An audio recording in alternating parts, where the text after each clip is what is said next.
Bom dia, boa tarde, boa noite. Não, o David não errou e esqueceu de colocar o som, né? Era apenas uma brincadeira pra gente fazer uma referência que muitas das vezes a gente fala, mas a pessoa não tá escutando, né? E muitas das vezes isso acontece com os treinamentos de segurança, tá? E eu tive essa ideia agora, tá? Só pra constar. E a gente tá aqui com a Daiane Brito, né? Eu vou deixar ela se apresentar pra gente falar justamente sobre a questão de treinamento. Porque eu, particularmente, acho que grande parte dos profissionais de segurança acabaram se acostumando com a questão do treinamento obrigatório, né? Com a questão de fazer treinamento como se fosse a resolução de todos os problemas e considerando que o fato dele falar que alguém está ouvindo, entendendo e praticando. E existe uma grande distância entre o que eu acho, né, principalmente num momento de comunicação, né, existe uma grande distância entre o que eu falo e o que você entende, né? E a Uhum. intenção é a gente abordar a questão dos treinamentos, a forma certa de você falar com pessoas de determinada idade, de determinada cultura, com determinada maturidade. Muitas das vezes, o profissional de segurança ele acaba replicando o mesmo treinamento para diversas empresas. E hoje a Uhum. gente tem no mercado uma série de empresas de treinamento, né?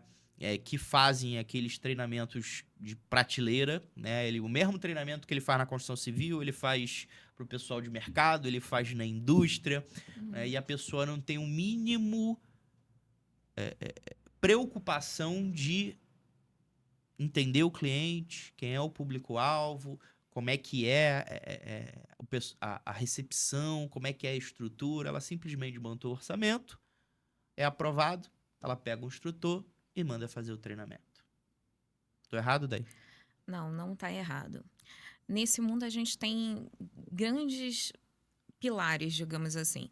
Você tem um pilar da empresa que é obrigada a fazer aquele treinamento, que tem que receber o treinamento, então ela passa o problema para uma segunda empresa, que é aquelas empresas de treinamento. As empresas de treinamento, elas querem lucrar.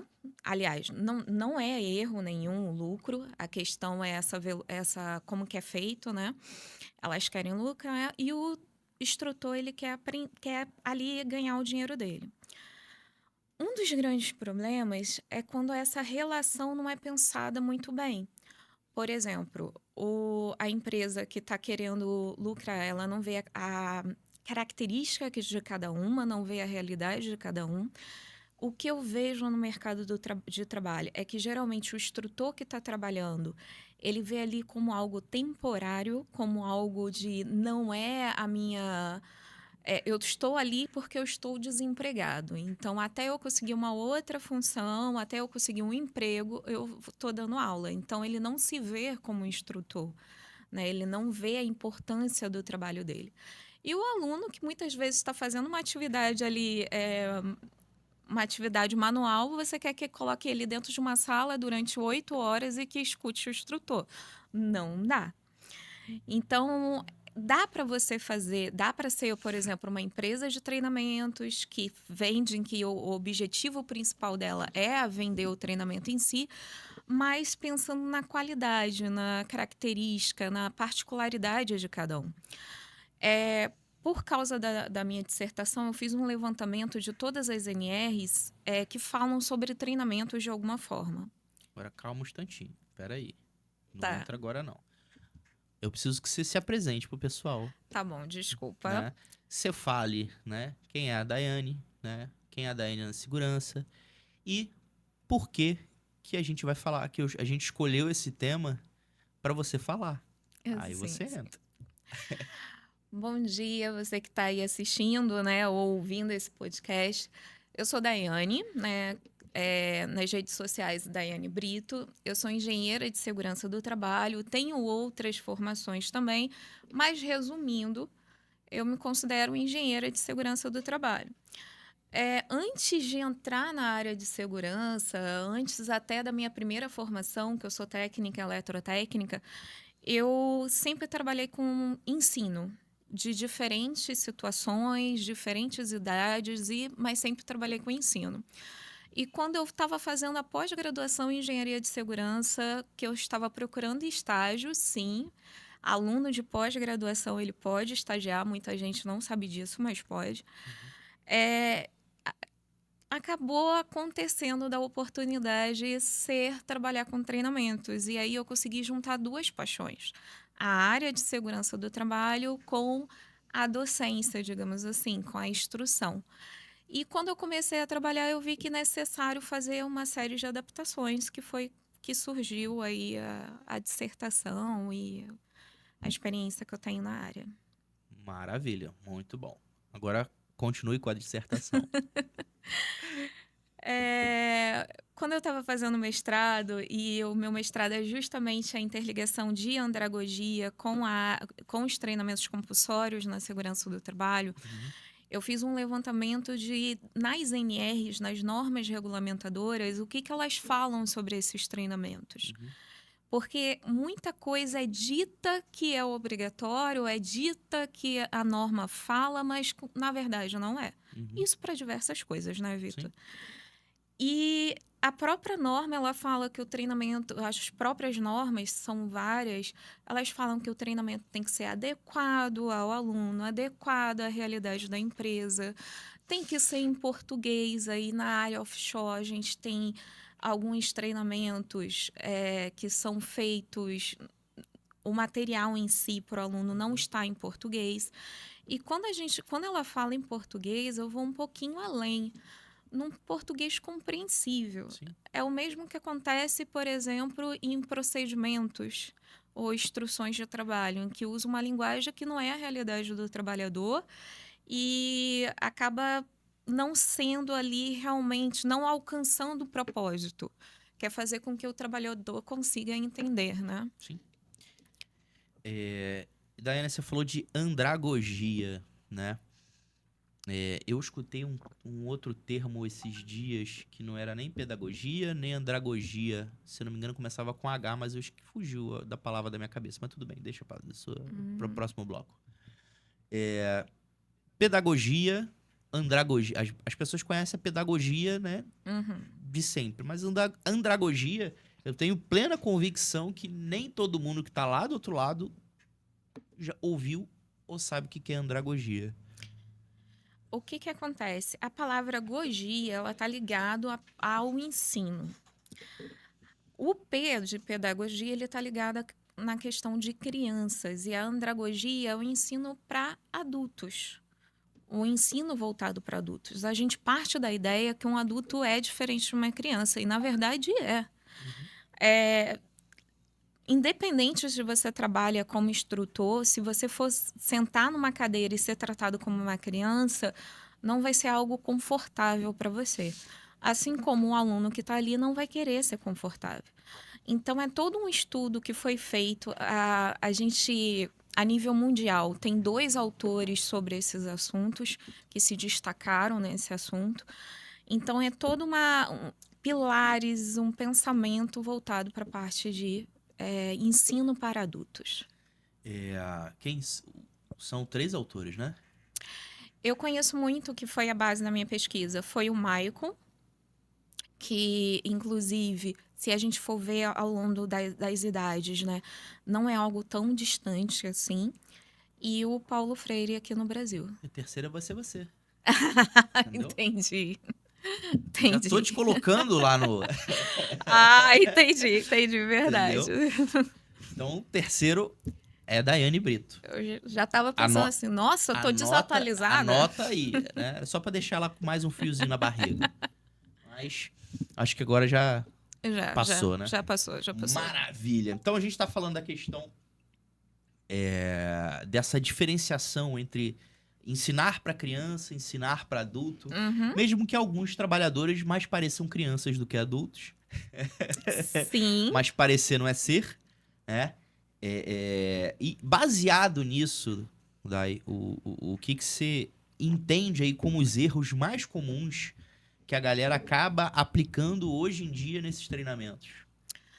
Então, isso até facilita aí eu entrar numa coisa, num determinado tema aqui da andragogia. Quando a gente fala em andragogia, a gente fala em 6 princípios. Você vai ver em algumas literaturas de 4, 5 ou 6. Isso é normal, é porque ele foi evoluindo ao longo dos anos. Um deles é a questão do autoconhecimento, né?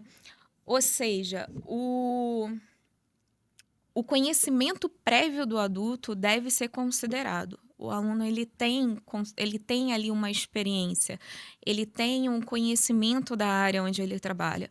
E acontece muito isso. O instrutor vai, por exemplo, vou aplicar um treinamento de NR10. Eu sou engenheiro, sou mestre, doutor em engenharia elétrica. E ele parte da ideia que o aluno não conhece nada, ou que tudo que o aluno faz são recursos técnicos e gambiarras. E não é assim. O aluno tem o seu conhecimento, você valorizar, você considerar e fazer com que o aluno faça parte do treinamento, isso é essencial. Assim como a experiência de vida desse aluno. Como é que foi? Isso é até, por exemplo, quando eu começo um treinamento, lá naquele primeiro dia que as pessoas se apresentam, eu costumo perguntar com eles quem são, aonde trabalham, o que fazem. Não que eu não tenha feito isso antes, mas eu gosto de ouvir eles falarem. E dependendo do treinamento, eu peço para eles contarem algum acidente, alguma coisa que aconteceu. E aí, desses acidentes, desses exemplos que eles vão utilizando, que eles vão falando, eu vou utilizando ao longo do treinamento. Ou seja, eu estou trazendo a realidade, a experiência de vida deles ali para aquele momento do treinamento. Ele já pensa que, poxa, ela não está aqui como o ser que sabe tudo. Não, ela está considerando aquilo que eu acredito, né? Assim como isso está ligado também com o princípio da maturidade. Aquele aluno, ele tem uma determinada maturidade, mesmo que ele seja, como você disse, muitos são considerados crianças. Que é uma curiosidade, é muito comum eu levar bala para os meus treinamentos. Isso, na verdade, não foi uma ideia minha. Eu usei e copiei do Josué, um professor meu da área da engenharia de segurança, em que ele levava O Josué do... dos fatores humanos. Sim. Exatamente. Ele levava nas aulas dele pé de moleque. Mas eu, mais baixa renda ali, comecei com a bala. E o que eu faço? Quando eu peço o aluno para se apresentar, geralmente eles ficam um pouco receosos, acham que eu estou tratando eles como criança por causa da bala. Mas geralmente no final do dia ou no final do treinamento, depende do tempo, né? Acaba tendo uma competição feita por eles próprios em quem conseguiu levar mais bala. Então, a cada participação do aluno, seja certa ou errada, a resposta certa ou errada, e a gente tem que ter até um cuidado em relação a isso, o aluno ganha uma bala. Sim. E isso faz com que eles se estimulem, eles têm essa questão da participação, né? E essa maturidade, a gente tem que ter cuidado até na questão de como vai ser, como que é. E é bem interessante. Isso eu já apliquei tanto para alunos de manutenção de um posto de gasolina ou de um supermercado, quanto para trabalhadores e engenheiros da área offshore. Então, é uma tática que dá certo, independente da idade. Só não pode ser diabético. Olha, eu já tive esse problema. Eu já tive esse problema, mas assim, a gente fica mexido. O curioso é que eles fazem questão de pegar a bala. Nem que dê pra alguém. Sim, por causa da questão de contar a quantidade de bala que conseguiram ao longo do treinamento. E, por fim, participam, né? Você falou sobre isso, eu já fiz uma dinâmica onde eu, na verdade, eu levava 2 caixas. Uma com bombons e a outra com gilós. E eu passava na produção, quem tava certinho no EPI ganhava um bombom. Quem tava errado ganhava um giló. Né? Interessante. E era dentro de uma cipate, a gente fazia brincadeira, mas é uma forma de você realmente trazer ali dentro da realidade, né? Aproveitar alguns recursos que você tem, né? Hoje eu uso muito a questão de um questionário prévio, né? Eu acabo mandando forms para o pessoal entrar, preencher. Ali eu acabo já fazendo uma triagem de quem é o quê, né? Por exemplo, o último treinamento que eu fiz, eu mandei o forms e eu perguntava sobre... Era para lideranças, né? Eu perguntava se ela tinha costume de fazer check-up, se Uhum. anualmente, né? Se ela fazia a manutenção preventiva do carro e se ela... como era o jeito dela comer, né? Se ela se alimentava bem, e se ela tinha prática de exercício físico, né? Aí, qual era o X da questão nessa brincadeira? Era porque a grande parte, a maioria, vai falar que, pô, não come tão bem, não sei o quê, bababá. Pô, faz check-up só quando tá morrendo. Ou então, quando é obrigado pela empresa. E grande parte. E tinha uma pergunta que era: qual você acha a importância do cuidado, da segurança? Aí 100% falou que achava extremamente importante a segurança, o cuidado, não sei o quê. Mas a grande maioria não tinha determinados cuidados e preocupações que têm uma relação direta com a segurança, né? Uhum. Muitas das vezes a pessoa se preocupa mais com o carro do que com si própria. Sim. E qual é a intenção disso? É porque muitas pessoas vivem no discurso, né? Na Uhum. cabeça dela, ela se importa, mas na prática, você não vê que ela se importa, né?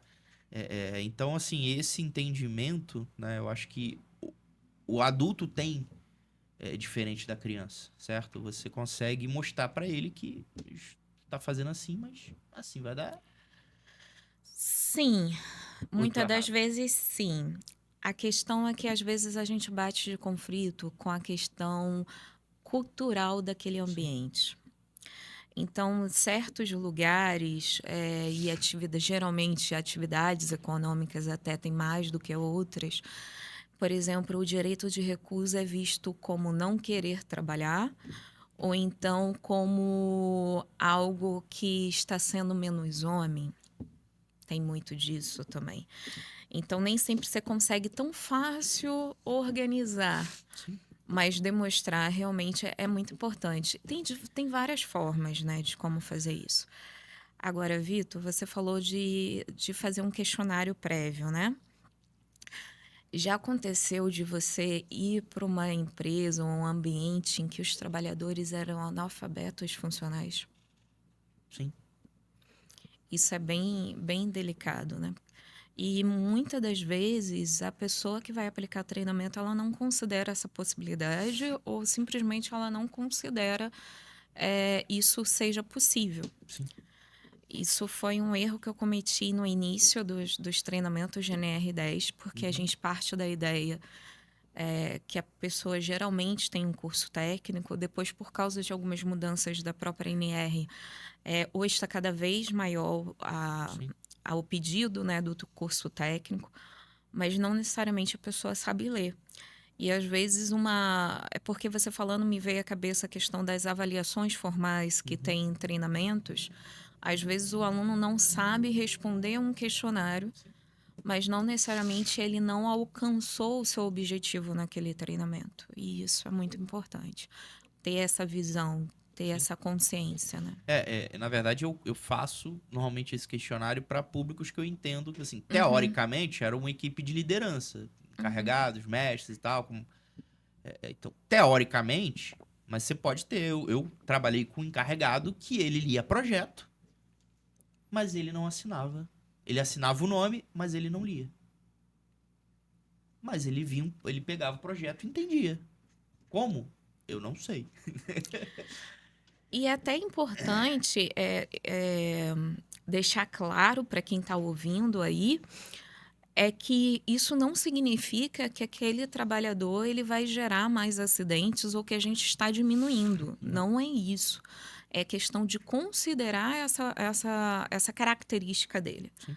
Do mesmo jeito que a gente tem que considerar, dependendo do ambiente de trabalho, se o funcionário ele é muito alto ou muito baixo, que isso também influencia, Uhum. também temos que considerar se ele é um analfabeto funcional ou não. Se ele Sim. consegue ler ou não. né? Até porque isso impacta diretamente a forma que você vai passar. O que adianta você ter um monte de placa no canteiro se grande parte não lê, Exato. né? Então, a gente tem que se preocupar com isso, né? E isso vai muito em consonância com o RH. Teoricamente, o RH, mesmo que você fala, pô, Vitor, não tem condição de fazer um questionário. Você pode perguntar pro RH da empresa. Teoricamente, deveria ter essa informação. Vitor, não tem. Beleza, aí como você falou, faz que nem a Daiane faz. Começa perguntando, né? No primeiro dia e tal, para você balizar. E muitas das vezes, aí entra a questão da expertise da diferença aí do que você falou. Algumas pessoas dão treinamento, não se veem como instrutor, tá ali porque não tem Isso. outra coisa. Aí você pega o que é realmente um instrutor de treinamento, ele ter a capacidade de mudar, de repente, toda a metodologia ou processo no meio do jogo, Sim. né? Ele, pô, e não dá improvisar ali, puxar outra coisa e inventar algo, garantindo a aprendizagem independente do conteúdo que ele tá lá. Porque hoje você tem gente que se não tiver um PowerPoint... Olha, eu já dei aula no meio do canteiro de obra, que não tinha lugar para sentar. Eu já usei baralho, dominó, diversos clipes de papel, tudo isso para aplicar treinamentos que muitas das vezes a pessoa utiliza apenas slide e papel. Você falando isso me veio um exemplo. Teve uma época que eu estava aplicando um treinamento para uma terceirizada de uma empresa de transporte aqui no Rio. Não vou falar o nome da empresa, mas essa empresa ela tem uma característica das manutenções acontecerem de noite para não impactar o funcionamento Sim, da frota. da frota. E os treinamentos eram todos os sábados, eram cerca de 5 sábados, eram acho que um treinamento de NR10, eu não lembro se era o básico ou se era o avançado. E simplesmente não liberaram os alunos dos seus trabalhos. Então, eles trabalhavam a madrugada inteira de sábado para domingo, saíam 5 horas da manhã, iam para casa, tiravam um cochilo e tinha que estar 8 horas para ter o treinamento de NR10. E outra, acabando o treinamento às 5, Eles voltavam pro trabalho. eles iam ter que estar 11 da noite no ambiente de trabalho. Então, como que você passa isso simplesmente como, mas os alunos não querem aprender? Não é assim. Essa foi uma turma que eu tive que me reinventar e trabalhar não com conteúdo programático, mas sim com objetivos para aquele dia. Tinha um aluno que, assim, ele era um senhor. Sabe aquele líder nato? Ele não tinha cargo de liderança na empresa, mas ele era o líder nato da turma. E ele já chegava fazendo diversas brincadeiras, falando que o ambiente era prisão, vamos para nossa prisão, olha lá. E assim, e o objetivo dele da aula durante o dia era atrapalhar a aula. Ele fazia brincadeiras ao longo da aula para atrapalhar. Eu tive que usar uma outra estratégia. Eu comecei a usar ele, e nesse caso eu usei até estratégia de pedagogia.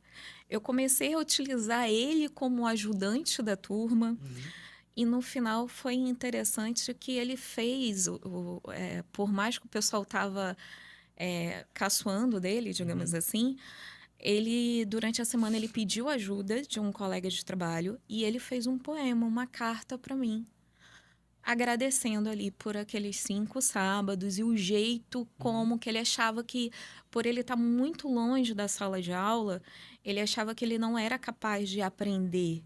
E eu acho que como isso foi como defesa dele. E se reinventar é uma resiliência, é muito importante para o profissional que trabalha com instrução. Sim, e é importante você falar isso porque grande parte da galera que trabalha no manual, né, que acabou pegando determinadas atividades em função de questão de escolaridade, é porque abandonou por vários motivos, né? Sim. E um desses motivos pode ser justamente a dificuldade de absorção de conhecimento, dificuldade de concentração, dificuldade de leitura, uma série de problemas que hoje a gente identifica, entre aspas, facilmente, entre aspas, né, facilmente, mas que antigamente não se identificava. Então, você pega uma pessoa que resolveu largar a escola por alguns motivos, botar ela numa sala de aula para fazer um curso de 40 horas.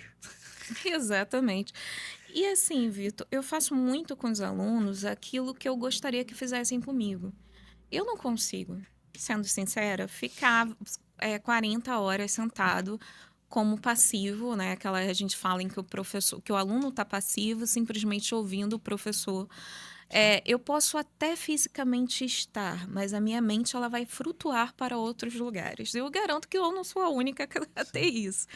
Então é essa questão de você saber, você considerar ou fazer com o outro aquilo que você gostaria que fosse feito com você, né? Que fosse considerado.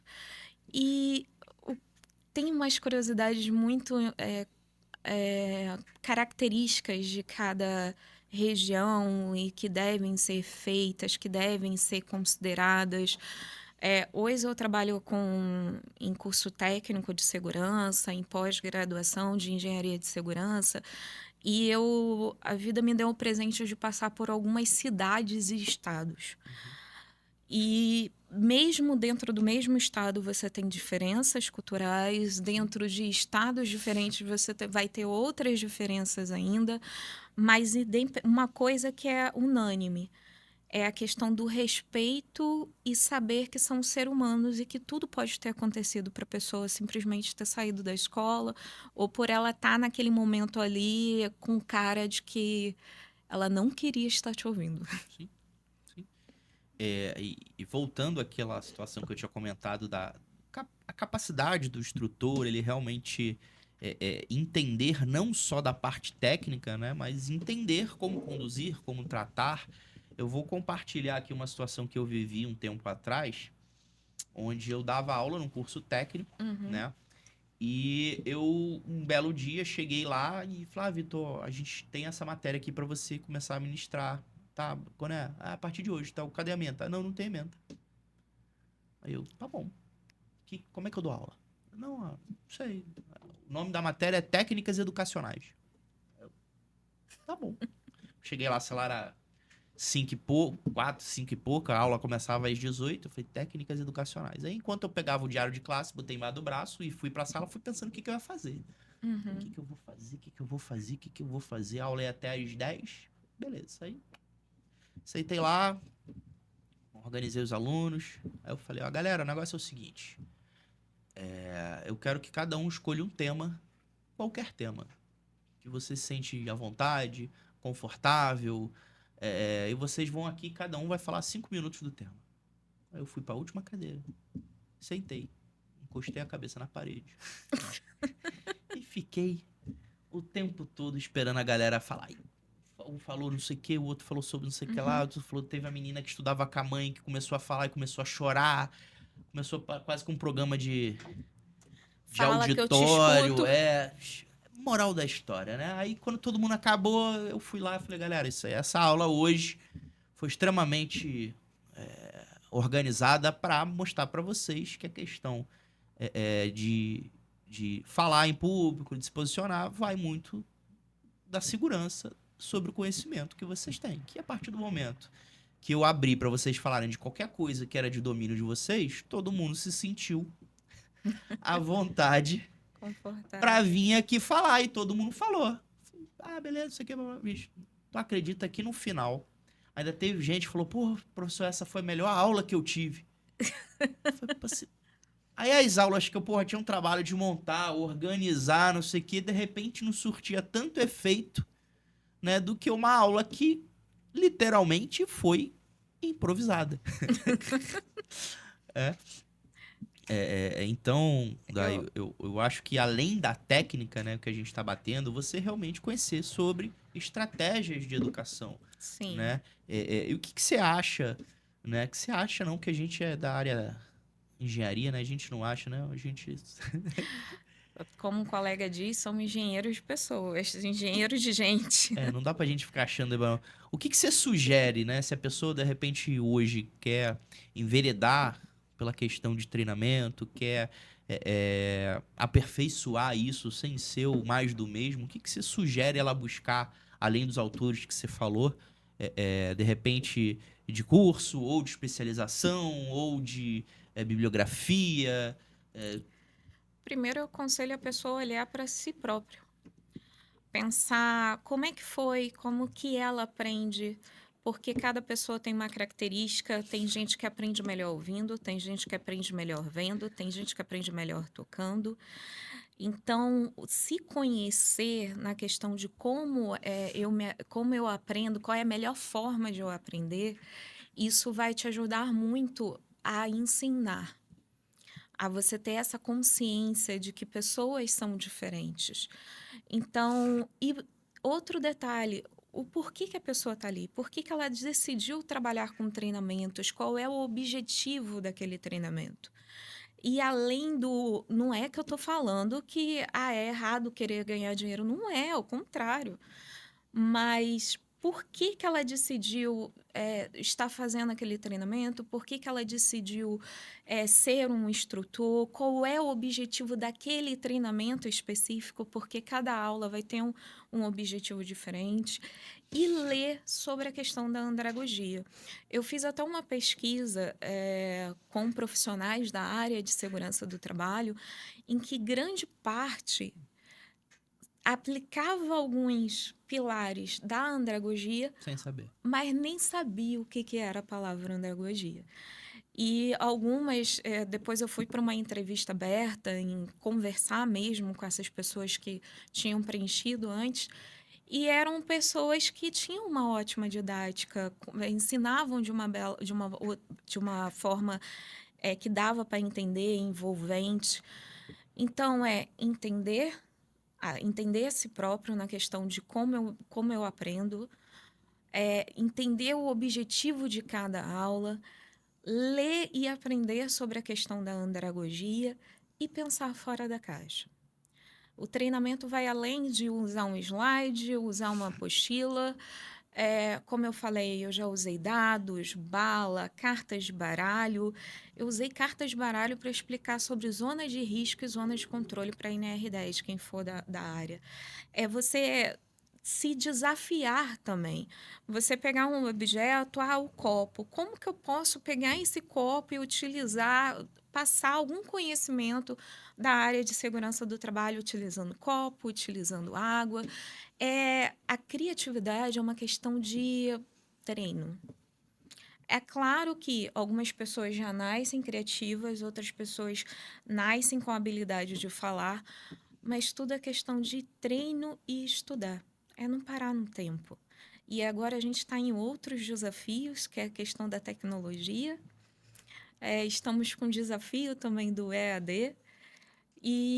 Mas, ao mesmo tempo, precisamos manter a consciência de que quem está ali do outro lado, ou quem está ali, são pessoas. Sim. Em relação eu ia falar um negócio e acabei... lembrei. Pronto. Você falou de se conhecer. Ô, David, quantos episódios que a gente já gravou aqui, a gente falou sobre autoconhecimento? A gente falou no primeiro. A gente falou no terceiro.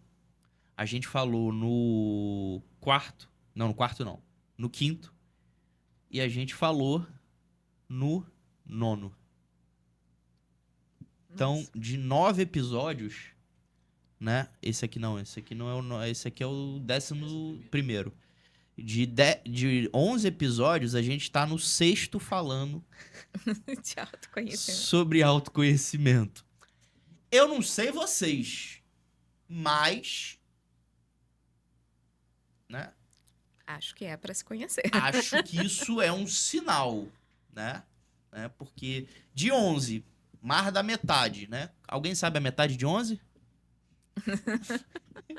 Eu sabia essa com maçãs. Pegou a referência, né? Aham. Se a grande parte dos episódios, e não é proposital, não é combinado, tá? Apesar da gente ter um roteiro, 90% a gente não segue o roteiro. Sendo bem sincero com vocês, a gente falando sobre autoconhecimento, né? Então, não sei se é um sinal divino, mas fica a dica pra você que tá aqui com a gente, né? Se você não assistiu os outros, sugiro que entre lá, assista, para você saber em que contexto a gente falou também do autoconhecimento.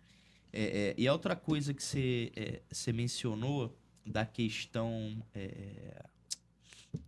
de estudar, né, sobre andragogia, estudar sobre a questão de método, a questão de criatividade, você falou que dá para treinar, isso é outra coisa que eu bato, que a gente vê muito profissional falando, mas eu não consigo isso, eu não sou criativo, eu não sei ser um líder, eu não sei vender, não tem nada nessa vida que a gente não possa aprender, né? Se eu tiver errado, você me corrige. Não, é só você pensar num bebê. O bebê, assim que nasce, ele não consegue nem enxergar direito. Ele aprende a andar, a engatear, justamente treinando. Ninguém nasce sabendo. É claro que cada um tem as suas habilidades que se destacam. Mas treinando, você consegue melhorar, aperfeiçoar ou criar algo que você não tem. Sim. Né? Sim. Então... tem um vídeo que roda nas redes sociais se eu não me engano, o nome daquele filósofo, os três, é o Cortella, Mário... o Sérgio Carnal e o... Não, Sérgio... o Carnal, não sei se é Sérgio. E o outro, não sei o que, é Clóvis? Enfim. Eu sou ruim de nome. Acho que é Clóvis de Barros, né? Enfim. A maioria dos professores geralmente são E ruins ele de nome. ele falando da questão da questão da aprendizagem, ele fala da questão que o cara, não sei quantos 1000 anos atrás, ele desenvolveu o teorema de Pitágoras, a única coisa que você tem que fazer é aplicar. Aí ele fala, né, do jeito dele lá, tu não consegue aplicar aquilo, parceiro, você tem que morrer, tem que... Aí ele vai falando, por quê? Assim, mas, Vitor, aí eu não consigo. Você não consegue por quê? Né? Porque você não quer? Pode ser a primeira coisa, né? Eu, por exemplo, eu demorei 10 anos para criar coragem para fazer engenharia. Porque eu nunca fui muito bom de matemática, eu nunca fui muito bom em física. E na minha cabeça, né, fazer engenharia eu ia reprovar. Até que resolvi fazer, né? E reprovei. Algumas vezes. Natural. Mas terminei, né? Então, eu brinco, né? Que se eu conseguir fazer engenharia, qualquer pessoa consegue, né? Eu só percebi que, primeiro, eu aprendi matemática e física da forma errada. Porque me ensinavam matemática igual ensinavam português. E matemática e física é tentativa e erro. Você faz o problema, não consegue, testa de novo, vê outro, faz, incansavelmente. Uns consegue buscar e entender mais fácil, outros não. E eu vi isso claramente. Eu tinha um amigo, o professor explicava, cara, não entendi. E o maluco do meu lado, tu entendeu? Entendi. Eu falei, enfim, né? E muitas das vezes também, aí tá ligada a questão do autoconhecimento, você tem que fazer escolhas. Então, muitas das vezes, em alguns casos, é claro que nem tudo a gente consegue fazer isso na vida. Se você tem uma dificuldade muito grande e vai ser complicado desenvolver aquela habilidade, às vezes é importante você continuar e assumir. Sim. Vou dar uma dica, um exemplo. Eu tenho mais de 10 anos de carteira de motorista, mas eu não consigo fazer baliza. Eu não consigo fazer baliza. Vou te dar o telefone do meu pai. Então, tá bom. O que eu coloquei? Um dia eu vou fazer, mas o que eu fiz? Eu assumi que no momento não tem como, assim, por N motivos, não querer realmente praticar no momento, mas é interessante pegar um outro método. Como é que tirou a carteira se não... Então, eu consegui aprender a fazer baliza e a dirigir para tirar a carteira. Não é a mesma coisa. Depois que eu aprendi a dirigir. São coisas diferentes. Não, estacionar a baliza é a mesma coisa. Olhou no retrovisor, viu, foi, levou... Vai, segue. Mas assim, quando aquilo estava me atrapalhando a eu dirigir, eu assumi que, olha, baliza eu vou precisar de um tempo maior. Dá para eu dirigir sem fazer baliza? Dá. Tudo bem que às vezes eu tenho que parar o carro, tipo, a metros da onde eu quero ir. Mas, então, eu assumi, tá ligada àquela questão do autoconhecimento. Eu assumi que baliza é o meu ponto fraco na direção. Então, eu vou, nesse caso, eu vou ultrapassá-lo, vou deixar ele de cantinho, não é que nunca eu vou fazer baliza, eu vou deixar ele de cantinho e vou desenvolver outras habilidades que, para mim, seria possível. No caso, por exemplo, do treinamento, às vezes, eu tenho uma dificuldade muito grande em fazer nós. Então, não trabalha com NR35 ou não trabalha com acesso com cordas e faça treinamentos voltados para outras áreas. Daiane, eu sou muito ruim em fazer treinamentos usando objetos. Usa a sua característica, o que você é bom e desenvolva ela, aplique na sua realidade, né? Sim, mas não vale dizer que você é bom em dormir, né? Beber, né? Cair e levantar. Aí senão fica difícil. Olha que levantar é muito importante para a vida. Muito importante para a vida, Aí você mas... falou da questão da habilitação, né? Só compartilhar e de limitação. Eu tirei carteira aos 18, mas não tinha carro, né? Não tinha o que dirigir, enfim. Quando eu tinha em torno de 23 anos, eu comecei a trabalhar numa empresa que a empresa me deu um carro para eu trabalhar. Eu peguei o carro e o primeiro lugar que eu fui fazer um serviço foi na Rocinha, Eita, dois. né? Mão contra mão, não sei o quê, papapá. Beleza, cheguei lá, tinha que estacionar o carro numa ladeira. Aí eu, porra, fui a Eita, primeira três. vez, fui a segunda vez. Aí o técnico tava me esperando pra acompanhar, ele olhou pra minha cara, ele, ô Vitor, quer ajuda? Aí eu falei, quero. Eu desci do carro, entreguei a chave pra ele, deixei ele estacionar o carro. Eu já fiz isso. Porque, em muitos anos, as pessoas... você sabe dirigir? A minha resposta é lá, não, tenho carteira. Não, mas qual é a diferença? Eu falei, existe uma grande diferença entre saber dirigir e ter habilitação. Vitor, eu acho que está ligado com aquilo que você comentou, por exemplo, do ensino da matemática, e a gente pode jogar para os ensinos nas NRs também. Sim, Você considerar que o aluno ele está aprendendo aquilo para aplicar é muito importante. sim.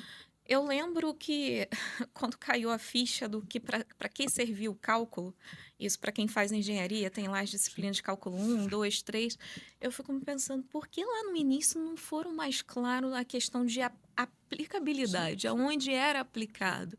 Então, às vezes, você ensinar ou usar no seu treinamento, partir da ideia da onde vai ser aplicado aquilo, você fazer o inverso, primeiro assinar a prática e depois a teoria, claro que com segurança você vai analisar todos os riscos do Uhum. ambiente, mas muitas das vezes você não existe não é algo linear, Sim.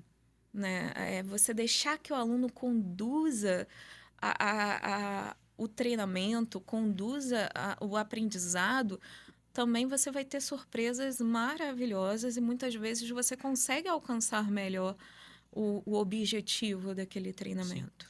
E daí, como é que a gente consegue, assim, eu particularmente, eu sou um pouco contra, até entendo, em função da nossa maturidade em relação à segurança, mas eu sou um pouco contra em você estabelecer uma carga horária para determinados treinamentos sem levar em consideração justamente a experiência, a aprendizagem, que aí você pega um cara que trabalha há 10 anos com um trabalho em altura e a cada 2 anos ele tem que fazer um treinamento de 8 horas. O que tu tem para ensinar? A não ser relembrar, bater, identificar.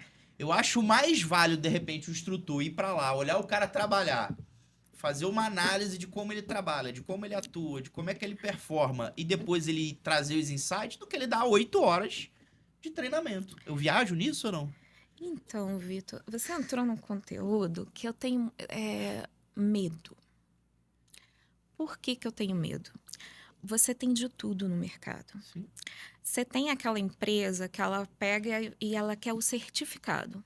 sim. Então, se você deixa o treinamento muito aberto em relação à carga horária, ela vai se aproveitar daquilo para pegar. E, olha, antes da pandemia, estava tendo até uma exigência maior, por exemplo, de você ter evidências fotográficas ou evidências visuais de que aquele treinamento realmente aconteceu. Então, vai ter empresas que vão pegar, eu dei treinamento 1 hora e foi o suficiente porque ele já trabalhou. Assim como eu já cheguei em empresas em falar assim, olha, você não precisa se preocupar, fulano já trabalha isso há 40 anos. E quando você vai trabalhar alguns temas com eles, você percebe que não necessariamente ele conhece. O que eu falo, o que eu tento ou aconselho, né? Eu concordo que uma carga horária exata é complicado, que não necessariamente é o que você precisa. Mas hoje eu acho que ainda não existe uma maturidade, Foi exatamente o que eu né? falei. Como você falou em Eu não relação a isso. concordo, mas eu entendo. E agora, o que eu aconselho sempre, quando é treinamento de reciclagem, quando é treinamento de que aquele trabalhador já trabalha há 10 anos na área, é você ouvi-lo. E mesmo que você tenha... E passar a conhecer, trazer coisas diferentes, fazer estudo de caso, fazer o que você sugeriu de ver trabalhando e aplicar aquilo. Tudo tem que ser também feito com muito cuidado, porque tem casos também que o trabalhador vai se sentir ofendido porque você está tentando mexer no trabalho dele. É aquela questão do que você disse de se reinventar, você conhecer e usar estratégias diferentes. Você não anular a experiência prévia daquele aluno, como a própria andragogia diz. E necessário muita... eu sei que a criatividade pode parecer meio vago, que eu estou dizendo, mas que eu digo de criatividade em relação ao conteúdo. E vai ter vezes que você vai preparar uma determinada aula e você vai descobrir que aquela aula ela está fraca para aquela turma. Sim. Então, você pode subir níveis, pedir a participação e respeitar o conhecimento do aluno. Sim. A gente estava... Você falou da questão do nível do aluno, né? Eu acho que é fundamental a gente entender efetivamente até o que está acontecendo no ambiente. Porque eu não lembro qual norma, mas tem norma que sugere a reciclagem a partir de determinar, ou através de acidente, ou através de mudança de procedimento, A né? 10 é uma delas, por exemplo. Então você às vezes quer repetir um negócio que tá andando muito bem. E repetir pro cara um negócio que o cara já faz com o pé nas costas. Sim. E você falou dessa questão de carga horária. Uma empresa que estava trabalhando um grande evento aqui no Rio uma vez me ligou, sei lá, sexta-feira à noite, 6, 7 horas da noite. Vitor, vocês trabalham com curso de NR10? Falei, podemos fazer. Falei, o que você precisa? Não, eu tenho um eletricista aqui que passou o fiscal do Ministério do Trabalho, mas ele já trabalha há muitos anos com isso e tal, não sei o quê. A gente tá precisando fazer a reciclagem. É básico a reciclagem? Não, reciclagem, não sei o quê, papapá. Eu falei, não, tá bom. Ela, qual é a carga horária? Eu falei, para reciclagem não tem uma carga horária específica. Né? Não, o que a gente precisa, não sei o quê, papapá. Eu falei, vamos fazer o seguinte, eu vou mandar meu instrutor aí amanhã, que ela precisava pro dia seguinte. Ele vai bater um papo, vamos deixar a carga horária em aberto. Ele vai bater um papo com o teu pessoal aí, com o teu eletricista, vai entender quais são as deficiências, quais são os problemas, o que ele faz certo, o que ele faz errado. E mediante a essa conversa, a gente estabelece uma carga aí, de repente, de 2, 3 horas, né? Aí eu vou bater um papo amanhã. Não sei o que, bababá. Não dá pra ser uns 40 minutos? Eu falei, minha senhora, 40 minutos é palestra, não é treinamento, né? Então, assim, eu não consigo fazer dessa forma. Ela queria o certificado. Ela queria o certificado, né? Mas assim, e isso é o grande problema, que a gente tem pessoas que faz, né? Pessoas que fazem. Eu acho que fazem, mas português não é o meu forte. Português também não é meu forte. Pô, tu tá vendo nesse episódio que eu já falei que eu sou ruim de matemática, que eu sou ruim de física, agora eu falei que português não é o meu forte. O que sobrou? O Vitor, que a gente conhece muito também da tela. Você é um ótimo comunicador.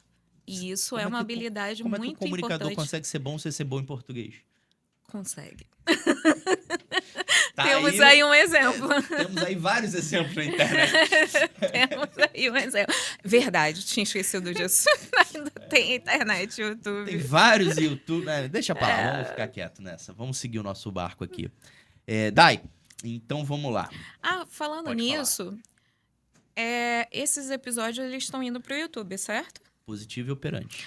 Eu gostaria muito que você que está assistindo deixasse seu comentário aqui deixasse seus comentários. O que você acha? Você concorda com carga horária ou não carga horária? Sim. Qual é a sua grande dificuldade com treinamento ou na hora de contratar um treinamento que a gente vai responder, né? Sim, E vai com ser muito certeza. interessante aí a gente saber da opinião de quem está assistindo. E já que você mencionou essa situação, vamos lembrar, né, David, que eu também. Esse é o terceiro episódio que a gente tá gravando hoje e eu, em nenhum momento, chamei o pessoal para assinar, compartilhar, né, divulgar. E básico, mais uma vez, eu não estou fazendo isso. Eu tenho que botar isso no meu roteiro, né?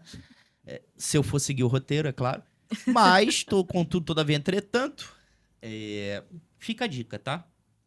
De Isso. Coisa compartilhar. boa ela deve ser compartilhada, Exatamente. assim como os Então, a episódios. gente falou de um tema polêmico, que é a questão da carga horária, né? Que assim, a gente tem a carga horária e não tem jeito. Tem que cumprir, né? Ah, lembrei de uma coisa que eu ia falar e eu acabei esquecendo.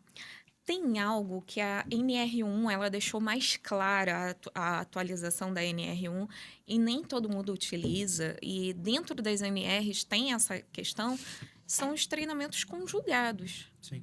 Você utilizar como sabedoria dos treinamentos conjugados e muitas vezes vai trazer mais retorno Sim. para a sua empresa do que os treinamentos separados. Sim. E isso pode ser uma alternativa, por exemplo, para esses casos em que o meu trabalhador já fez 10 treinamentos de trabalho em altura, 5 de NR10 e não...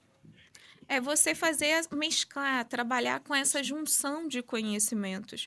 E provavelmente vai ser útil para ele. Eu acho, Dai, que um grande problema é a gente ter os treinamentos de segurança.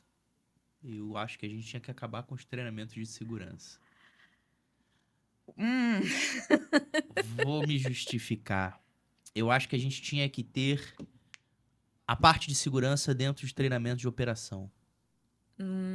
Entendi. Entendeu? Porque quando a gente chama um cara para um treinamento de segurança, na verdade tudo tinha que ser... quase que... Tudo tinha que ser um procedimento. Não adianta ter procedimento de segurança. Não adianta você ter um diálogo diário de segurança.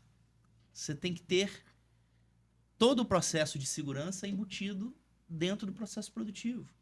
Então, se eu tenho... o cara precisa saber sobre NR10? Beleza. Eu vou dar um treinamento de atividade segura, de produção, não sei o quê, para os meus eletricistas. E acabou. E NR10 vai estar ali dentro.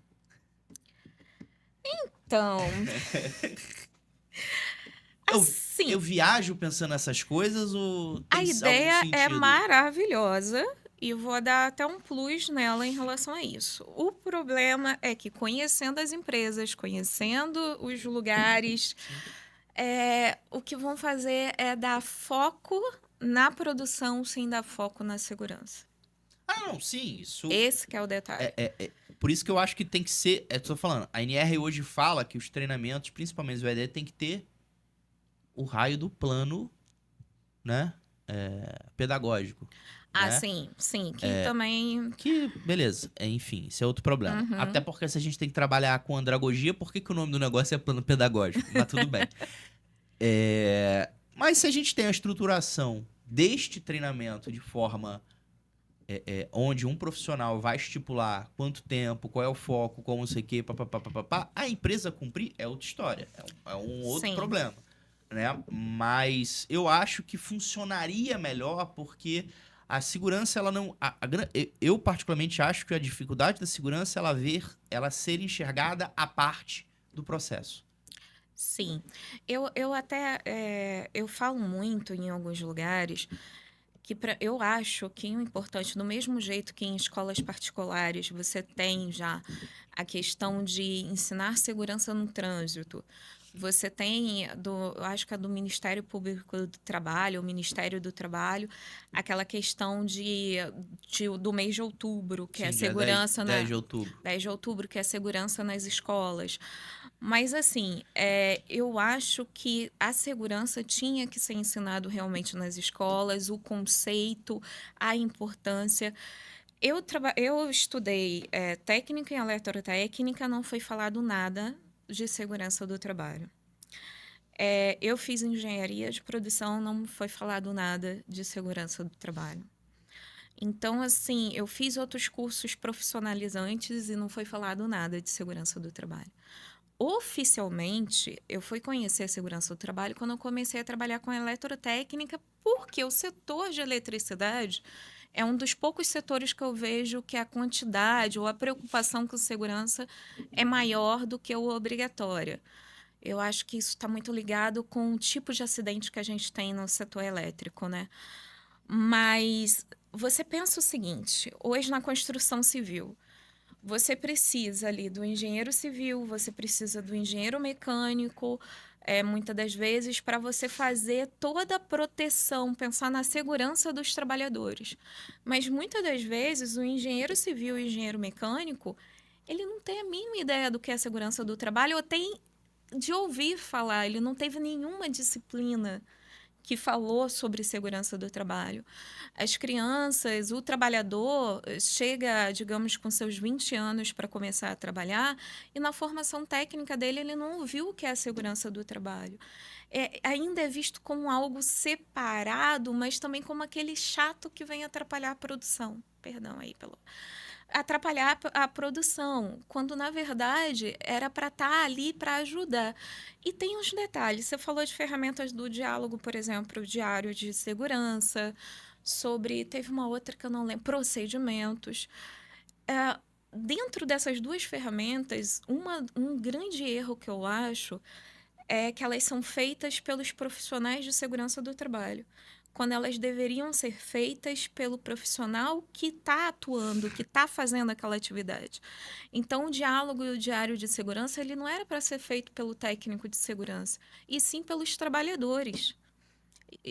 E também não só pelo supervisor, tem gente que coloca o supervisor, mas pelos trabalhadores, claro que o orientado, direcionado pelo técnico de segurança até aquilo tomar forma por conta própria. Assim como o procedimento, você vai colocar o gestor para fazer o procedimento da atividade, mas não vai conversar em momento nenhum com o seu João, que realmente é o que faz aquela atividade. Hoje a gente tem vertentes diferentes de segurança, né? A gente fala de gerações, a segurança do trabalho está indo para a terceira geração, em que justamente ela está olhando para um lado do profissional, né? O que ele faz, as adaptações que ele faz para poder estar trabalhando e com segurança. Sim. Eu acho que vai muito de encontro disso que você está falando, olhar para a produção, olhar para como parte do processo e não separado. Por exemplo, eu sei que a gente está falando de parte do processo, junto, mas geralmente a gente vê nas empresas a segurança muito ligada ao setor de meio ambiente e qualidade. Em alguns lugares o RH. E em alguns lugares o RH.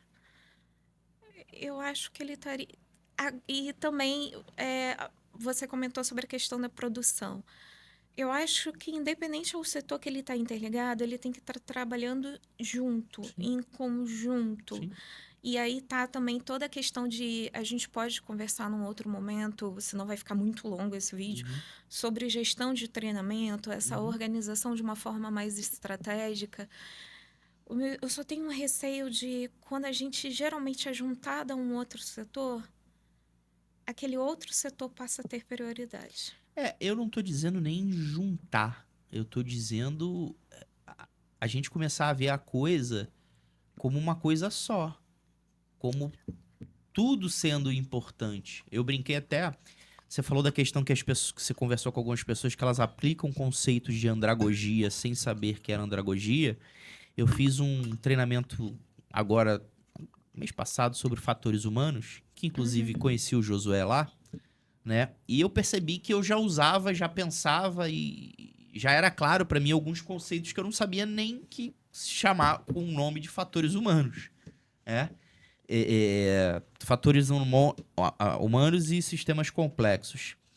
E o que eu achei interessante, né, que assim, eu já aplicava muitas coisas referente a isso, e eu só reforcei alguns conceitos, né, de entender o contexto, porque a gente acaba sendo muito generalista, Uhum.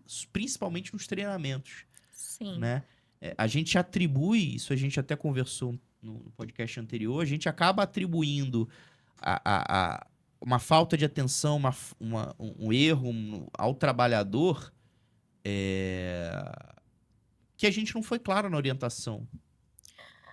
Sim, na verdade, a segurança 2.0, isso é bem complexo, gente. A gente conversa no outro. Ela já parte da ideia que o trabalhador ele não é o problema. Sim. Se aquele foi o que você falou, se ele fez daquela forma, por que que ele fez daquela Alguém forma, né? permitiu, alguém treinou, enfim. Tem uma série de coisas em Sim. relação a isso. O interessante da terceira geração da segurança do trabalho é que ele já não olha mais para o erro, ele olha para os acertos Sim. e que ele permite adaptações e atualizações, Sim. que esse é um dos erros da questão de treinamentos e de procedimentos. Eu faço de um jeito em que o trabalhador ele tem que fazer tan, tan, tan. Mas tem um fio aqui no meio do caminho. Eu não considero que adaptações são necessárias, que o profissional ele faz adaptações e que se ela for pensada, aí a gente já entra em engenharia de resiliência, se ela for pensada, ela pode ser feita de forma segura. Sim. E aí está dentro lá dos primórdios da andragogia. Você considerar que o seu trabalhador ele tem uma história, ele tem um histórico, Sim. ele tem que estar ali. Lembrei, mudando totalmente de assunto. Tem um detalhe que as pessoas pecam muito no treinamento, é que não explicam por que ele está ali. Para que eles estão, por que eles vão fazer aquele treinamento. Vou falar porque a empresa obrigou. Mas tá, porque eu tenho que ter o certificado, mas por quê? Aonde? O que você vai fazer? É você dar uma Sim. diretriz do que, olha, a gente vai falar sobre isso, isso, isso, o objetivo é isso. Ele precisa ter uma motivação do porquê fazer. E daí, posso fazer só como a gente já tá se encaminhando pro final? Já são quase 3h20. Acho que ainda tem o quê? Mais 15 minutos, David? Beleza. Eu preciso abrir um negócio que tá no meu coração aqui, porque eu recebi uma mensagem eu tô com o computador aberto aqui vendo o roteiro, e apareceu uma mensagem no WhatsApp, você até escutou o barulhinho, aí eu vi um negócio R$9,90 e eu achei curioso. E como é o tema que a gente tá falando aqui, ó, super promoção, R$9,90, transforme a segurança do trabalho com dinâmicas práticas e eficazes. Chegou o material que vai revolucionar a conscientização sobre segurança e saúde no trabalho. Chame aqui. Oferta imperdível para quem leva a segurança a sério. Você paga R$9,90 numa coisa que você acha sério? Então, eu não sou contra você usar exemplo. A gente vê muito em grupos de WhatsApp, né? Sim. Alguém tem modelo disso? Sim. Alguém tem treinamento disso, daquilo outro? Sim. Não é errado você usar modelos, Sim, exemplos. O problema é você copiar literalmente Sim. aquilo. E a questão do 9,90, para ser viável esse valor, a pessoa está trabalhando por escala. Sim. Então, ela está considerando que está todo mundo dentro de um pacotinho, dentro de uma caixa, Sim. e aquela caixa está perfeita. Sim. Como se eu e você fosse igual, como se a gente coronasse o Vitor fosse exatamente igual e que fosse dar Não, certo. o meu problema, Dai, sinceramente, não é com o preço, nem é com a ideia do pacote aqui de dinâmicas. O meu é transforme a segurança do trabalho com dinâmicas práticas e eficazes, né? Para quem leva a segurança a sério. Enfim, então assim, se eu levo a segurança a sério, eu acho que eu tenho que valorizar. Sim. a segurança, né? E vamos ser sinceros, né? Quanto tempo essa pessoa, para cobrar R$ 9,90, quanto tempo ela gastou elaborando isso, Vitor, né? eu tenho uma pessoa muito famosa que vende pendrives de treinamento, pendrives de documentação, pendrive disso, pendrive aquilo. E que não é a própria pessoa que faz o material. Ela contrata, não vou falar que o nome não é patrocinador, mas ela vai numa plataforma em que ela procura lá, eu quero um profissional para elaborar um treinamento de XYZ. Sim. Ela paga ali R$ 100, a pessoa elaborou, e ela vende ali aquele treinamento como uma solução por R$ 10, 1000 vezes ela fatura muito mais, em Sim. que ela nem sabe se quem preparou aquele treinamento tem conhecimento sobre o assunto. Sim. Ela só quer uma cara bonita. Eu já comprei uns negócios desse. Agora tem Drive, né? Eu comprei uma vez pra olhar, bicho, não me resolvia nada, né? E hoje em dia, gente, deixa eu te falar.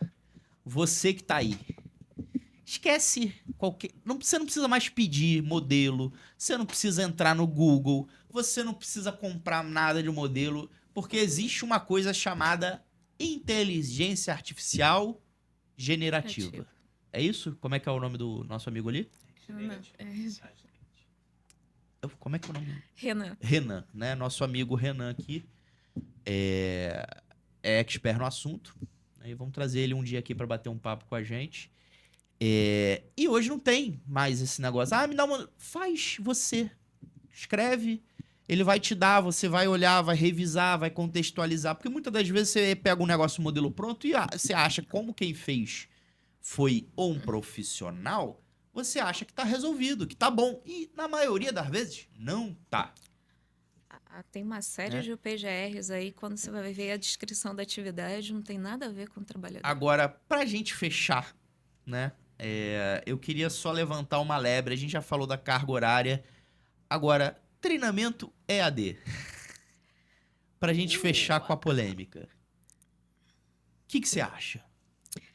Uma coisa que eu aprendi durante a pandemia e uma coisa que eu aprendi sendo aluna é que não é a modalidade do ensino que vai dizer se ele é bom ou se ele é ruim. E sim a responsabilidade ou a forma como ele foi feito. Eu já fiz treinamentos presenciais que foram horríveis, em que eu saí não aprendendo nada, ainda perdi o tempo de ir a tal local.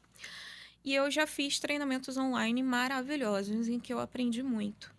Então, o treinamento EAD, ele tem chance de dar certo? Tem. A questão é como ele é feito. É uma outra modalidade, é uma forma diferente. Você precisa considerar isso. Então, tem aí estudos sobre o assunto. Inclusive, é meu atual desafio. Hoje em dia é um desafio para mim. A questão é como que é feito, o que é considerado. E não adianta a empresa achar que eu vou colocar meu trabalhador para fazer o treinamento de NR10 lá online e obrigatoriamente tem que estar a tela aberta para poder contar. Eu já vi, o funcionário coloca pequenininho aqui no canto e continua trabalhando. E está ali e ele nem está ouvindo. Então, tudo é a forma como você vai fazer. A gente não tem que ignorar o EAD. A pandemia acelerou, mas é algo que vai continuar. Eu acho que ignorar é só postergar a possibilidade de melhoria e fazer com que dê certo. Mas tem que ser estudado e considerado formas estratégicas para que dê certo. Hoje em dia, eu tenho trabalhado muito para tentar estimular esse conhecimento, em que, ao invés de você passar questionários para o aluno avaliar se ele aprendeu ou não, e não adianta, é fazer um estudo dirigido, é você fazer fóruns, você fazer relatório, aplicação de projeto, e eles gostam. E, além disso, que o EAD ele traz uma possibilidade, ele traz ele dá oportunidade de pessoas que, se não fosse essa modalidade, ela não poderia estudar. Eu também concordo. Na verdade, eu sou... eu tive muita resistência no início, mas depois que eu entendi, eu peguei o negócio, né? Assim, então eu vejo a questão do treinamento EAD muito antes da pandemia, desde 2015, 2016, se eu não me engano. Eu adorei fazer uma pós-graduação toda em 2.0, né? De assistir acelerado, porque eu realmente, dependendo do ritmo do professor, me cansa, Sim. né? Então isso facilita muito a minha vida. Agora tem o 3.0, sabia? Não, De ainda não velocidade. testei ainda não. Mas é isso. Dai, suas considerações finais. Eu queria te agradecer pela disponibilidade. Eu sei que você literalmente atravessou a Bahia, né? Literalmente. E não tô falando Bahia estado, mas Bahia sem H, né? É isso Praia mesmo? de Guanabara é sem Tô H. brincando, isso eu sabia. Bahia de Guanabara, né? Queria te agradecer, né, por estar aqui com a gente, né, gravando isso. E eu acho que é fundamental essa parte de treinamento. Eu acho que os profissionais de segurança precisam entender qual é o papel do instrutor, entender o papel do professor dentro da área de segurança do trabalho, que não é para ser um bico, né? E que, se for um bico, que seja feito com sangue, suor e lágrimas, né? Não, não sei se eu vou voltar aqui, então, né, eu vou fazer de qualquer jeito.